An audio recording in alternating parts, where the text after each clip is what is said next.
ఈరోజు దేవుని వాగ్దానం యోహాను సువార్త 14వ అధ్యాయం 26వ వచనం. ఆదరణకర్త అనగా తండ్రి నా నామమున పంపబోవు పరిశుద్ధాత్మ సమస్తమును మీకు బోధించి నేను మీతో చెప్పిన సంగతులన్నిటినీ మీకు జ్ఞాపకము చేయును. నా ప్రియ సహోదరులారా, దేవుడు ఈరోజు మీతో వాగ్దానం చేస్తూ ఉన్నాడు.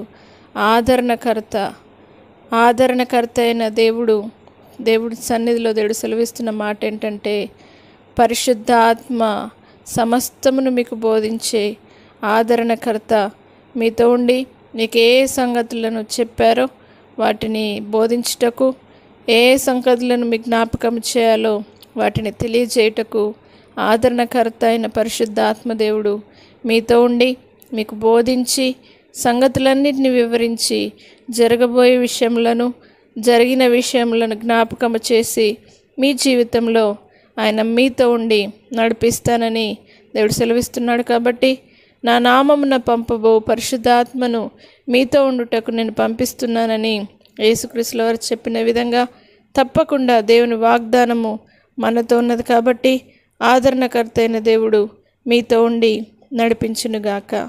ప్రార్థన. పరిశుద్ధుడా, నమ్మదగిన దేవా, ఆదరణకర్త అయిన పరిశుద్ధాత్మను మా మధ్యలోనికి మీరు పంపిన విధానాన్ని బట్టి నీకు వందనాలు.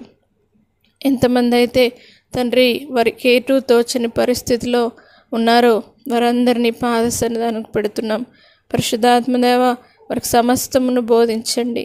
వారితో సంగతులన్నింటినీ తెలియజేసి జరగబోయే విషయములను జరిగిన విషయములను జ్ఞాపకం చేసి వారితో మీరుండి ఆదరించి, పరిశుద్ధాత్మదేవ నీ ఆదరణను వారికి అనుగ్రహించి వారితో కూడా మీరుండి వారి జీవితంలో గొప్ప మేళ్ళ చేత నింపండి, నీ ఆత్మ చేత నింపండి. నీ పరిశుద్ధాత్మను ఎల్లప్పుడూ వారితో ఉంచి వారిని నడిపించే గొప్ప శక్తి చేత నింపబడి నీలో ముందుకు సాగుటకు సహాయమును చేయమని యేసు నామమున అడిగి వేడుకుంటున్నాం తండ్రి. ఆమేన్.